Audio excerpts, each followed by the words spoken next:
আসসালামু আলাইকুম প্রিয় দর্শকবৃন্দ, আশা করি আপনারা সবাই ভালো আছেন।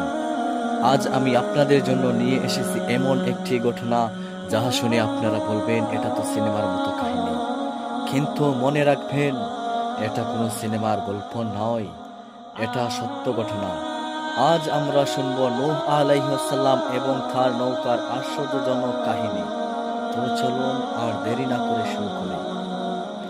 অনেক অনেক বছর আগের কথা। পৃথিবীর মানুষ তখন আল্লাহকে ভুলে গিয়ে মূর্তি পূজা শুরু করেছিল। তারা আল্লাহকে উপাসনা করার পরিবর্তে বিভিন্ন মূর্তিকে প্রভু বলে মানত।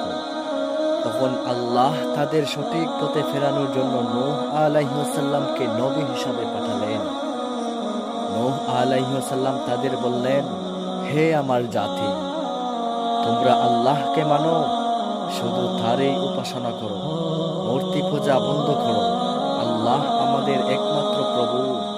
কিন্তু তার জাতি তার কথা শুনতে চাইল না, বরং তারা বিদ্রূপ করে বলল, নূহ, তুমি তো আমাদের মতো একজন মানুষ, তোমার কথা আমরা কেন শুনব?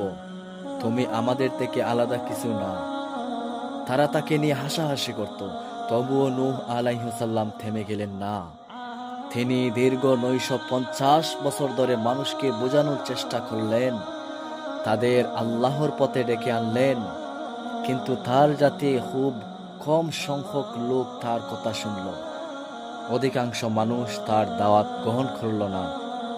অবশেষে যখন মানুষ সত্যের পথে ফিরে এলো না, তখন আল্লাহ নূহ আলাইহিস সালামকে বললেন, হে নূহ, তুমি একটি বড় নৌকা তৈরি করো।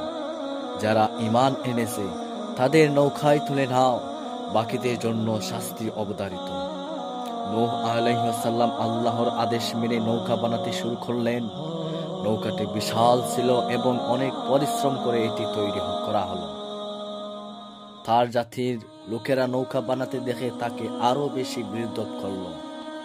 তারা বলতো, নূহ তো পাগল হয়ে গেছে, মরুভূমিতে নৌকা বানাচ্ছে, এখানে তো পানি নেই, নৌকা দিয়ে কি করবে? কিন্তু নূহ আলাইহিস সালাম তাদের কথায় কান দিলেন না।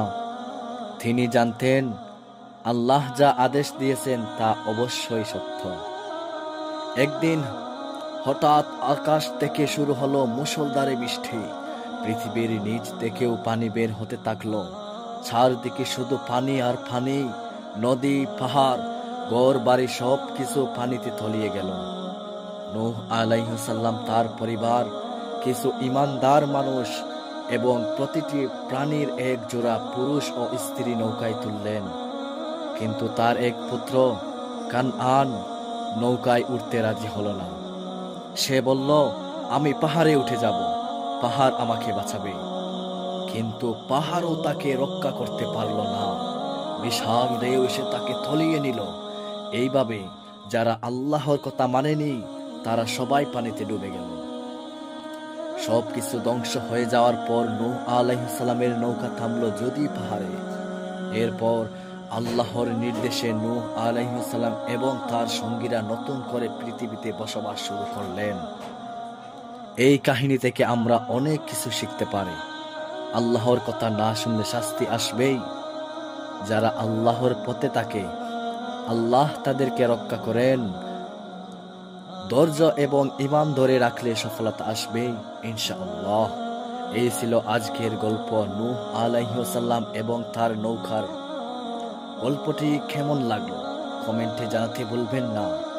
আর ভিডিওটি ভালো লাগলে লাইক দিন, শেয়ার করুন আর আমাদের চ্যানেলটি সাবস্ক্রাইব করতে ভুলবেন না। নতুন নতুন ইসলামিক কাহিনী পেতে আমাদের সাথে থাকুন। আল্লাহ হাফেজ।